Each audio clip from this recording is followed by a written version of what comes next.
On today's show, Nic Claxton is off to his hottest start in years amid his newfound health. Will the veteran big man's revitalization make him a part of the Nets' future or a trade piece? I'll answer that right now.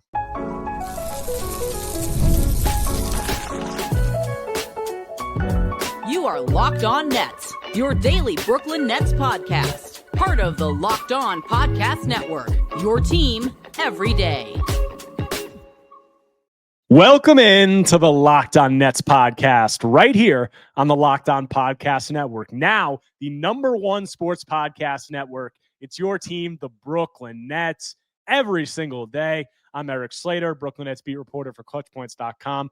Thank you for making me your first listen of the day. This show is 100% free on all those great platforms. Today's episode is brought to you by FanDuel. Right now, new customers can bet just $5, and if your bet wins, you'll get $300 in bonus bets to use across the app. Head to FanDuel.com to get started. And on today's episode, we're here talking about Nic Claxton and his hot start to the season. I'm going to be joined by Lucas Kaplan of Nets Daily. We'll dive into Nic's start on both ends of the floor and whether we feel that makes him more likely to be traded or to be retained by the Nets as they move forward in their rebuild.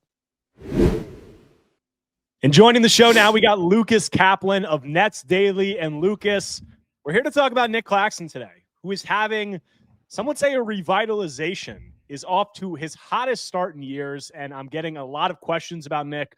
What does this mean for him? Does this, lend itself to more trade possibilities? Is he going to be a long-term piece? So we'll talk about all of that, what this means, but just getting into what Nic has done to start the year. This is, kind of a welcome sight for the Nets organization and Nets fans, because this is a player who, after that 2022-23 season, when he was in the Defensive Player of the Year conversation, he had a career-best offensive season, led the league in field goal percentage.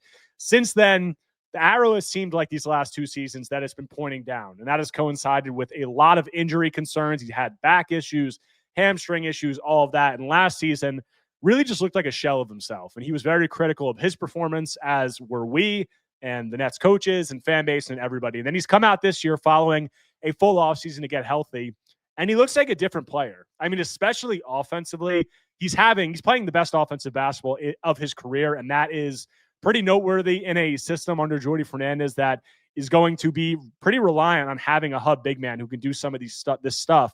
But you look at the numbers, Claxton's at 15.2 points, 7.1 rebounds, 3.7 assists, 1.4 turnovers, 61.5% from the field, and 74% from the free throw line. So elite numbers really across the board for a big man, and he's done a lot more things. I think we've seen him add some more stuff to his offensive repertoire as a driver, as a passer. The defense, there's flashes, but I think there's some concerns there. So we'll get into all that. But when you assess Claxton's hot start and what he's looked like to begin the year, what has jumped out to you the most? Just the fact that he is truly more comfortable operating like with the ball in his hands. We saw the Nets run a lot of this, hub style offense last year where he has the ball at the top of the key, or Day'Ron Sharpe as the center, and they're running split actions. They're running, a screen into a DHO. There's an opportunity to slip. And he just looks like he is understanding all the reads, and really, most crucially, he's folding his driving game into that. At his best in 2023, he could drive around and by on other centers and finish explosively at the rim. And that went away, especially last year. We heard about the epidural injection to his back. We heard that he just wasn't feeling great, and it looked like he wasn't as explosive, as springy around the rim. This year, he looks springy around the rim. He's dunking the ball. He's finishing over people. And that is when you can kind of tell that Clax is at his best. Yeah, and offensively, we'll start there because I think that has been the major strength, or at least the biggest surprise to start the year. And everything you just said is just, he looks like he's comfortable. And in terms of a role that the Nets are tasking him to do a lot offensively, he looks just really confident, in my opinion, and very decisive. And a lot of that is as a driver, but also as a passer. Like you talk about the split actions or the DHOs or the zoom sets or whatever he's doing. He's just showing a great feel within the offense to take advantage of, openings that are given to him, whether that's, ghosting a DHO and going to the basket or doing some other things, but also he's shown some like pretty legit self-creation chops that we haven't really seen in a while. And that has been really encouraging. And then also just the passing within the flow of the offense. I mean, I said it, 3.7 assists to 1.4 turnovers. And over his last 6 games, he's well over 4 assists per game, which is really impressive. And Jordy has said, Jordy Fernandez, that's kind of a benchmark that they're looking at for him. So just everything that he's doing offensively, I've been really impressed by. The driving ability, like I talked about on the pod yesterday, the decel moves, like the Pinoy step, all those things that he's kind of adding to his bag, and he said were a focus this offseason. It's really, coming to focus. And all of that work and the newfound health looks like it's kind of, coming together in a really positive way for him. And this was, we were pretty well into his career, and this was an offensive. I think we all knew that he had this offensive versatility and talent, but I was just starting to question whether we were going to see him kind of take a step up or a level up. And this is only 11 games, but he looks like he is definitely leveling up in terms of offense, which is a pretty big deal for this Nets team. The craziest thing to me, because, NBA teams that run a lot of hub offense, a lot of dribble handoffs, just as opposed to pick and roll, the centers will get a lot of assists. Like a lot of these assists are not super high quality passes. And that's the case for even guys like Nikola Jokic, right? Who's an incredible passer, but picks up like 4 fake assists a game. Nick is averaging the lowest, or he's at the lowest turnover rate of his career, and by far the highest usage, by far the longest touch time. That part to me is pretty impressive. That is the part to me that indicates that it's not all just fake or the result of a system and no individual improvements. Like, he has to drive a lot. He's showing off the handle, and he makes some audacious passes like to back cutters that result in a dunk. That's like truly a high value pass. I mean, the fact that he is career low, turning it over as infrequently as he ever has, is truly really just, again, it's great. And probably the best story of the early Nets season so far, the most encouraging, single bright spot. And very noteworthy, because like we know that some of this stuff is going to be integral to Jordy Fernandez's offense and the way that he wants to run things. So, Nick doing it at this high of a level, I mean, like I said, it's 11 games. We need to see him stay healthy, first of all, and then we need to see a longer sample size of him doing this stuff at a high level. But that will bring in the question of, like, does that make him more of a priority moving forward for this Nets team and how they build things, because he's showing comfort and confidence in doing some of these things that Jordy Fernandez wants him to do? Now, we'll get into that conversation in a little bit in the next segment. I will say, like, offensively, it's looked really good. The driving ability, the finishing ability, I think, like, he's not at the level that he was at during that 2022-23 season when he was like over 70% from the field. It was just ridiculous. But I think we both had some questions about, whether his finishing and some of these like lefty hook shots off glass and some of these, putbacks that he throws up, like, it was kind of tough to measure whether those things were going to start coming around again. And it's looked good. Like, the touch looks improved. So that's important. It looks like you got something to say. Do you have a point on that? Yeah, it's just the numbers right here. Like, per cleaning the glass, he's shooting 73% at the rim, and he is 49% on non-rim twos, right? Which are all like the little floaters and push shots and stuff. During his absolute best finishing season, when he led the league, right, in field goal percentage, he was 78% at the rim, and again, 49% on non-rim twos. So he is not quite there yet, but like, you're seeing some of those hook shots and the floaters, and yes, like, he's finishing at the rim. So not quite like back to best in the league levels, but he has to be a plus finisher for him to be valuable in the NBA. Like, that's what he does. That's what he brings to a team. And man, like, it's just a huge sigh of relief that it looks like he can be a plus finisher again. Yeah, it's kind of giving me some flashbacks to that 2022-23 season when he really took a step up as a finisher and an offensive player overall. And he throws some of these lefty hooks off the glass where it looks like a super ball, like going towards and coming off the glass. And in my head, I'm like, oh, ugly, no shot, that goes in. And then it goes in. Like, I'm having some flashbacks. But as you said, like, that's really important because he does have limitations like outside of that offensively. Like, that's what he brings to the table. And like, we got to get into the defense too, but just quickly, like, he obviously is not a 3-point shooter. He doesn't have a ton of like a mid-range, like extended floater game, any of those things. I do have some concerns of, as a screener, he's very thin, which, like I know this is something that you and I have talked about. Like that is a negative for me. And I think that it's mitigated a little bit because he is doing some of this stuff as a hub big man at a really high level. But you have this guy, Yegor Dielman, whose best skill is pick and roll ball handling or pick and roll playmaking. It has been. And he's having some trouble gaining openings. Just, you have anything on that quickly? And then we got to get into the defense. I think the screening's been a little bit better to start the year. I don't think it's as improved as like the other offensive stuff, but that is the worry of his offensive archetype. Like you really have to be a plus screener. I don't really care about like the jump shooting. Like obviously that's a limitation, but I would trade 100 times out of 100. I prayed for times like this where the finishing would come back, and I could not care less if he's doing this, if he's not like shooting threes. I mean, there are so many valuable big men in the league that don't shoot threes, and I think Clax is positioned to be one of those guys. But that's really where I'm at on the offense. Like big A grade to start the year. Finishing, passing, driving, the screening a little bit better, could improve more. And he's also, just for good measure, highest free throw percentage of his career. We'll see if that sustains. And the highest offensive rebound rate of his career, despite starting possessions at the top of the key. So I'm willing to give a big thumbs up, despite, some of the very clear things he should improve on.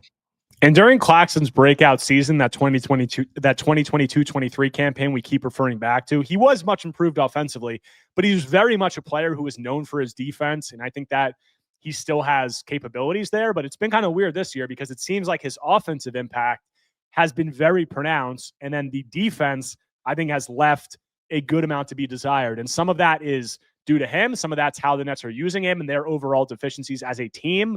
But what do we see from Nic there, and how do we feel about what that says about how the Nets will value him moving forward? We'll get into all that when we continue Locked On Nets after a quick break.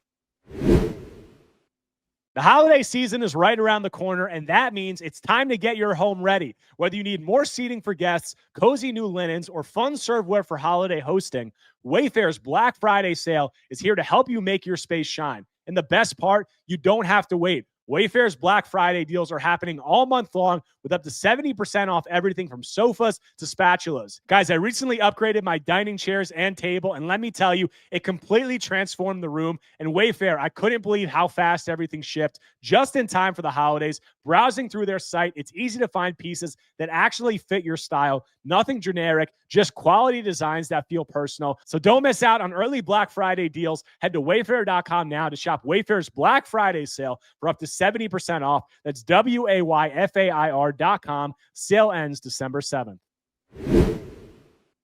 Coming back from the break, continuing today's Locked On Nets episode, talking about Nic Claxton's hot start to the season with Lucas Kaplan of Nets Daily. And Lucas, it's been a little bit of a reverse with Nic Claxton this season. Like breakout, I don't know if you can say breakout, but really, really improved like a offensive start to the year. And the defense, I feel like, has not really been at a level where I've seen it in the past, or I think that he's been capable of. And I think some of that, I talked about it on a recent podcast, is due to how the Nets are playing him. They're playing him at the level. It's a much more aggressive pick and roll coverage. There's a lot less switching. He's pulled away from the rim. So I think some of his impact is mitigated just due to that. But I also think that there's more that he could be doing. And you'll see that play every once in a while where he gives multiple efforts and you see like those flashes of that motor and the things that he did, the athleticism, the springiness, the ranginess, and the hustle that made him so special in 2022-23. And we're not seeing that, in my opinion, as much this season. So when you look at him defensively, just like what has stood out to you and why do you feel like his impact has, just kind of continued to trend away from what we saw during that DPOY year? Yeah, I mean, a lot of it is the scheme. Like if they don't create a turnover at the level a lot of the time and really create a lot of ball pressure, which I would argue is, a lot on the guard defender, and their guard rotation is not good defensively either, nor are there like weak side, typical low man defenders. There's nothing. Nor is there anything positive defensively at any other place on the court, like whatsoever. It's pretty barren defensively.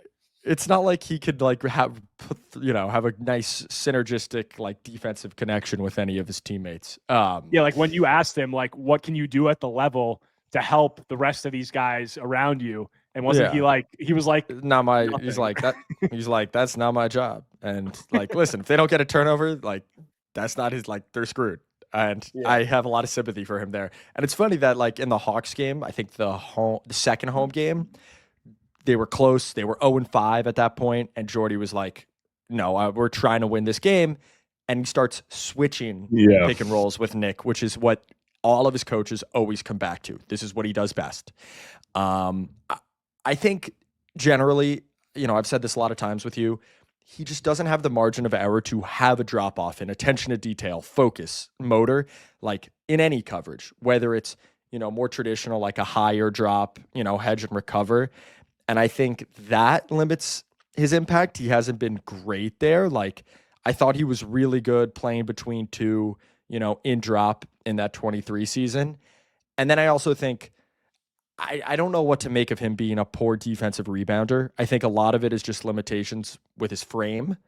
But I also think, again, there's not a lot of margin of error if his motor is not the highest. So I think I'm probably getting ahead of ourselves here, but if you're a good team, right, and you're thinking about trading for him, it's going to be a tough question to answer in that front office. How much is his defensive rebounding going to improve once he, is playing for a good team again and really like the motor and effort is where it should be? Yeah, that's a conversation that we're definitely get into when we, close it out and talk about the trade conversation or whether this makes him more of a long-term piece for the Nets. But yeah, like I've always felt with Nic, like I think you saw it clearly during that 2022-23 season and at the end of that Hawks game. Like he just looks his most invested, his most engaged when he's switching and doing some of those things. And like, that's not even a secret. Like, from what he's said, like he's pretty much made that clear. Like you said, you go back to what his coaches have said about him. He said that. I think I asked him about it. I don't remember which game it was after. We asked him about switching. I think it was probably that Hawks game. And, was that nice to go to switching at the end of that game? And he said, that's the best thing I do. And he literally said, like, that's why I got paid here is because I can switch and do those things. And he's not wrong, but yet the Nets aren't doing it much. And I asked Nic again after last night's Raptors loss about the defensive scheme. And it's, he didn't say it flat out, but he was pretty much like it was written all over his face. And he said, I want to be there, contesting shots at the rim, and I'm not. So yeah, he kind of said the opposite. Like he kind of said, I don't like this defensive scheme pretty much. Whether it's switching or dropping, staying in the paint. Like he's like, I like both of those things, but not quite this. Yeah. Where I like A and B, blitzing. but not C that we're doing all the time right now. So I mean, I feel like Nic looks more engaged. I think you see more multiple efforts. I just feel like you feel him more when they're switching, but I don't like, but also like that's kind of on him because you need to feel him regardless. It's easier when you're switching. I think it takes a lot of effort when you're playing at the level and then you need to recover and rotate and scram switch and do all those things. But, you're not going to switch all game, every game. Like he needs to make more of an impact in this scheme that Jordy wants to play, which is one that a lot of other teams are playing also, which Jordy has hammered home continuously. Yeah. And that's where he was so exciting those first couple of years. Like I remember his NBA debut, I think it was in Portland, where like I think he switched on to CJ McCollum, got him to pick up his dribble, and then like sprinted back to the paint to block a shot from behind.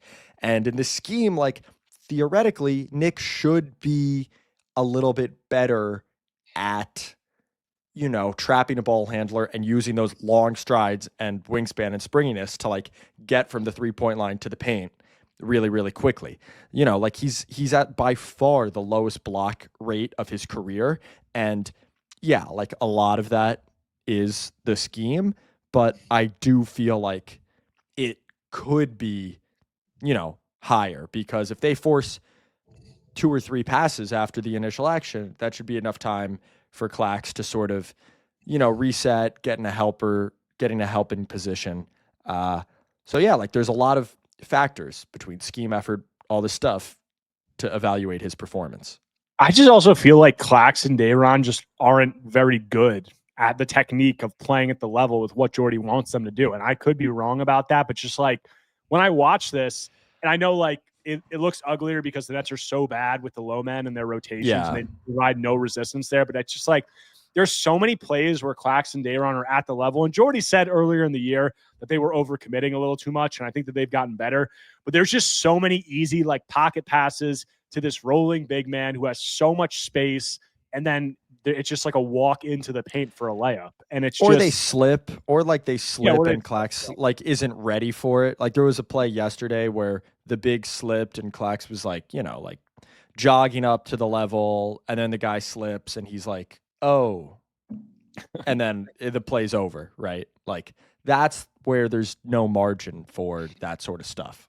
Yeah, and you just need more engagement. And like you said, like you and I have talked about this before with Nick. He's a player who is very much dependent on motor and hustle and doing all of these things and having that effort be consistent, which is difficult. And we've seen at points with Nick where some of it was probably due to his lack of health that he didn't look that way. This year, I think he's looking more like that on offense. And I think on defense, it hasn't really been there, but it's tough to just pin that on him because the Nets are just so bad defensively as a unit. And I think that that's kind of disheartening when you feel like you have to just do all of these things and carry this load, and you're doing it in a scheme that he clearly isn't that enthralled about. And then you got to add in the defensive rebounding percentage. I mean, like the Nets are dead last in defensive rebounding percentage by a large margin. I think it's like 2 or 3 percentage points. And Nick, like, we know that's just like not going to be his bag. And we saw that in the Knicks game. We saw it in the Pistons game. Like these bigger front courts are just always going to give him trouble. And there's a question of, how much does that devalue him to the Nets, or how much does that devalue him to other teams? And also his offensive performance this year, how much does that give him potential to be a piece moving forward for the Nets, or does it make him more of a trade chip? So we'll get into all that. We'll answer those questions that all you guys want to hear about when we close out Locked On Nets after a quick break. Guys, nobody likes paying rent, but if you must, you might as well get something for it. That's where Bilt comes in. Bilt is changing the game by turning your rent payment into real rewards you can actually use. When you pay rent through Bilt, you earn flexible points that can be redeemed towards hundreds of hotels and airlines, a future rent payment, your next Lyft ride, and more. But Bilt isn't just about rent. It's about rewarding you around your entire neighborhood. Guys, I love that with Bilt, your rent finally works for you. You're earning points every month on something that you would already have to pay. Whether you're grabbing food at your favorite local restaurant or heading to the gym, you're still earning rewards. Guys, turn your rent into rewards and start earning points around your neighborhood by going to joinbilt.com/LockedOnNBA. That's joinbilt.com/LockedOnNBA. Make sure to use that link so they know we sent you. The NBA is back, and there's no better place to get in on the action than FanDuel, the official sports betting partner of the NBA. Even if you miss the start of a game or just want to ride the hot hand, FanDuel has live bets on everything from who will score next to fourth quarter comebacks. Plus, you can even combine your live bets into a same-game parlay for a shot at a bigger payout. It keeps every game exciting, especially when your team's making that late push. Right now, FanDuel is giving new customers $300 in bonus bets when your first $5 bet wins. So head to FanDuel.com to sign up and play your game with FanDuel, the official sports betting partner of the NBA. Coming back from the break, closing out today's Locked On Nets episode, talking with Lucas Kaplan of Nets Daily. And Lucas, amid Nic Claxton's hottest start to a season in years, the question with the Nets being in this rebuild and resetting their timeline seemingly fully this past summer is he going to be traded now? Does this make him much more tradable? Are there going to be other teams who are calling and looking for him? We know that was a conversation last season, and the only difference is Nick is healthy right now. He's playing some of the best basketball of his career, at least offensively. Now, I think this is a really interesting conversation because there's definitely a clear argument, I feel like, both ways. Like there's an argument that if you can get something good for him, you should trade him. Obviously, we'll talk about price and what we envision for all that. But you have this backup big man in Dayron Sharp who's looked promising. You just drafted a first-round center in Danny Wolf. You can move off Claxton, get a cheaper option, whether it's Dayron or Daniel, or whether you backfill it some other way, and then you continue building the team out.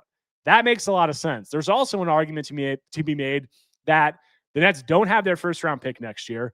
They're going to be trying to be competitive and take a step forward. Nick is playing the best offensive basketball of his career in this system that Jordy is implementing, and he looks extremely confident in it. So it's not just like a foregone conclusion that the Nets are just cashing in any productive players they have for assets, because they're trying to, compete next season. They're trying to take a step forward. Now, I'll say, Sean Marks has been successful backfilling the center position in recent years, and I don't think it's always the most difficult position to fill. But, Jordy does have a scheme that is pretty, there are some demands on that in terms of skill set on both ends of the floor. So to you, this conversation of, trade Nic or keep Nic, make him another part of the team, not talking about what we think the Nets are going to do yet, but you're feeling like which direction are you leaning on that amid his hot start? I think we'll get into specifics, but I think the thing that would be easy for us to gloss over, thinking about it as, analysts and fans, and not necessarily from the ownership point of view, is they made this trade with Houston, right? And last year, they got the 8th pick in the draft, and Houston got the 10th pick in the draft, and then traded it to Phoenix. So tough start to this package, right? Yeah. This year's the last of that, right? This is the last time they get a pick from it. It's their own pick. Next season, it's a swap. And who knows how good the Nets are going to be. They can try to get good for next year. They can try to trade, free agent, whatever, but that's no guarantee. If ownership and the front office don't feel like they're going to be able to trade Nic and and get better for next season, you don't want to be the front office that is swapping a pick that is in the top 5 and Houston gets it and you're stuck picking 25th. I mean, whether that should inform your decision-making or not, whether that's sunk cost fallacy, whatever, but it's just a bad look and ownerships and front offices hate it. So I think that might be the main impediment, right, to trading Nic, because you're pretty sure that like he's going to be a good, above average starting center next season. Are you sure you're going to find one of those if you trade him? And are you sure that's not going to sink your team next year? I think that my consideration in answering this question would start there, if that makes sense. That's a huge factor. And anybody acting like it's not a factor is just being naive or lying to themselves. And the question of whether it should be a factor, I mean, not really. Like, it is like the sunk cost. We've been through this with the Nets forever because they trade away all their picks and then are not in good situations right after, seemingly. But it shouldn't be a factor, but it is. And as I said before, like, the Nets are trying to get better this season. But that also like brings you to the conversation of how feasible is it? Well, first, I think we need to talk about the market for Nic. Like, what do we envision the market being? Like, what would it take for you to be like, okay, this is worth it to move off Nic? Even with this hot start, I'm just not sure that I envision them getting like a premium pick for him. But, if he continues to play like this, maybe. I'm just not sure. I mean, I think if he continues playing like this, his contract's desirable because it's descending. He's going to be making between 11 and 13% of the salary cap in the final 2 years, which is very attractive for a starting center. But with some of the limitations we talked about, in terms of his rebounding and his archetype, I'm not sure they're getting like a premium pick for him. Yeah, the basketball side of it's more interesting, right? Because I think a lot of teams, especially in today's NBA, are really going to be like, how much is he helping us rebound? And are we really willing to give up assets? Like, if you give up enough assets for Nic, he has to be your starting center. He has to be penned in to the starting 5 and closing 5 in a playoff series. And if you feel like he's a detriment, like a below average rebounder at that position, a lot of GMs, the conversation might just end right there, depending on the team around him. And then, you can get into like in his 4 or 5 years as like a regular rotation player, they've always been better rebounding with him off the court. Now, is it just because his backup centers have been Andre Drummond and Day'Ron? Is it actually a deficiency? Like, a front office will have to do their homework there, but it's not a slam dunk case for me just because he's playing better on offense. And also, like, yeah, he's been better on offense, but I don't know how many teams are going to replicate his usage. That was the point. That was the next point that I was going to make, is if you go to a lot of these contending teams where you have these elite offensive engines who either are doing that in isolation or pick and roll, and we just went over some of Nic's screening deficiencies, I'm just not sure. I mean, I think that the Nets could get a first-round pick for Nic if he keeps playing like this, definitely. Will it be a premium pick? You disagree with that? You don't think they'd get a first for him? I mean, he needs to keep playing this well. Yeah, I don't think it'll be a premium pick. And I don't know. I don't think it'll be like a second apron team. Like I would have to really go down the lists. Like I just don't see a team being like, this is the move this year at the deadline, because I know he doesn't make a ton relative to the cap, but it's not like, a minimum or an MLE. Like it's starter level money. Like it's starting center money. It's good. It's a good price if you get a productive starting center. But I think for the Nets to get a premium asset, we would need like the desperate team. And we talked about that last season with the Lakers, who got DeAndre Ayton, obviously. We talked about it with the Suns, who are just now in a different conversation and drafted Maluach. But I'm not sure who that desperate team is right now. And that's why I think if Nic keeps playing like this, I think the Nets could get a first-round pick for him. But as I said, I don't envision it being a premium asset. And that brings about the question, if the Nets are getting, say, like salary fillers and maybe like a decent like player and a late first-round pick, and that's the offer on the table for Nic, are you doing that? Is that something that you do? I think there's a lot of things that factor into that conversation. One of which is and a major thing with the Nets trying to compete next coming season, the difference between Day'Ron Sharpe and Nic Claxton. You have Nic at, 20, 21 million next season. You have Day'Ron at 6. That bridge, that 15, 16 million, is the difference between them enough to, does it warrant, like, are they that far apart? Right. Pretty much? And yeah. the assets you're getting, what does that look like, that conversation? I don't think they even can answer that until they have a really clear like plan A, B, and C for how this offseason is going to go. Like if they think they can get these players, then yes. If they think they can get these players, then no. I think Nic is clearly at his best and most engaged, a different caliber of player than Day'Ron. That being said, Day'Ron has his own strengths. Frankly, he might be more suited for this kind of system. Like he doesn't give you as much of the driving prowess as Nic, but he is a better screener and I think a better floor reader. He's, cheaper, younger, still growing. I think it would really depend on the offer and like how soon that first round pick is. I kind of a cop out answer for me, but I don't know. And Nic is the one guy you ask people. It's like, well, what's his trade value around the league? And people like don't. Nobody knows. It's tough to get a real answer. Other Nets, like people know, Yeah, and last thing I want to close it out with, because we're talking about whether the Nets, whether we think this makes it more likely for them to trade him or keep him. And I do think there's an interesting conversation. I think the defense, the rebounding is a major concern. That might be an aversion to him being like the long-term center that they build forward with. It must be stated, first of all, he's young enough. He's 26 years old. They're going to be trying to be competitive in the coming years. He's young enough to be a next part of this next iteration. He's on a contract that isn't outrageous for the next 2 seasons. But, in this defensive scheme, if you put aside the rebounding, which is a big thing, he is a mobile, agile big man who does fit some of what Jordi Fernandez wants to do. And then offensively, as I said, he's showing real comfort doing a lot of these things that are going to be important to Jordi. I think that usage will scale back as the Nets hopefully get some real offensive players on this team.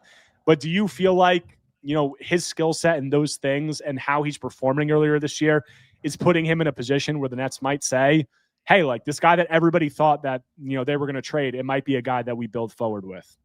Yeah, I think it raises both possibilities, because if he wasn't playing as well, then his trade value might not be as high. But then once you're not like a long-term priority for the organization, that brings on its own challenges, right? So I think, they'll listen to calls, they'll do all that, but there's no real like reason to say that him being on the 2027 or 2028 Nets would be a bad thing when we know that they probably don't want to give Houston a great pick. So I do think him playing well changes their outlook a little bit on that front. All right, lastly, I'm going to close it out with, I'm going to put you on the spot. I'll answer after you, but proverbial, I don't like to say gun to your head, but whatever saying you want to use, is past the trade deadline this season, is Nic Claxton on the Nets roster? You always like me to go first when it's tougher, and you always like to go first. I'll go no, first. I'll go first. I'm not, I'm not a wimp. I'll go first. He is. I don't think they're going to trade. I think if they trade him, it's probably an off-season thing. I don't think he gets dealt at the deadline. That's my gut. That is also not to cop out. That if I went first, that's what I was going to say. I don't think that he's going to be traded. I do think that it's a possibility moving forward. But I do think that conversation involving the Nets trying to take a step forward next year, involving, obviously them owing that Houston pick, I think that is prevalent here, whether or not, fans want it to be, it is. And I think that fans, after two, shitty tanking seasons that are somewhat miserable, are going to want to see the Nets be good next year. And Nic could be a part of that. There's no guarantee. Like Sean found Jared Allen, he found Clax, he's gotten Dayron, but there's no guarantee if you just like give Claxton up that you find another guy. So we'll see how it all plays out. And I'm sure that we'll have more talk about Nic throughout the season. But Lucas, appreciate you taking the time as always. If you guys don't already, go check out Lucas's work at Nets Daily. Follow him on Twitter, all that good stuff. But appreciate you coming on, man. And you'll be back soon. That does it for today's episode of Locked On Nets. Hope you guys enjoyed the talk with Lucas on everything involving Nic Claxton. If you guys do not already, make sure to subscribe to Locked On Nets on YouTube and wherever you get your podcasts, whether Apple Podcasts or Spotify. If you enjoy my content, take a second right now, smash that like button, leave a comment, leave a 5-star review. All of those engagements go a really long way. The Nets have a couple of days off, then they're getting back in action on the road, and they're going to be back at Barclays Center next week. So I'll have coverage of all that and more when I'm back tomorrow talking more Brooklyn Nets basketball.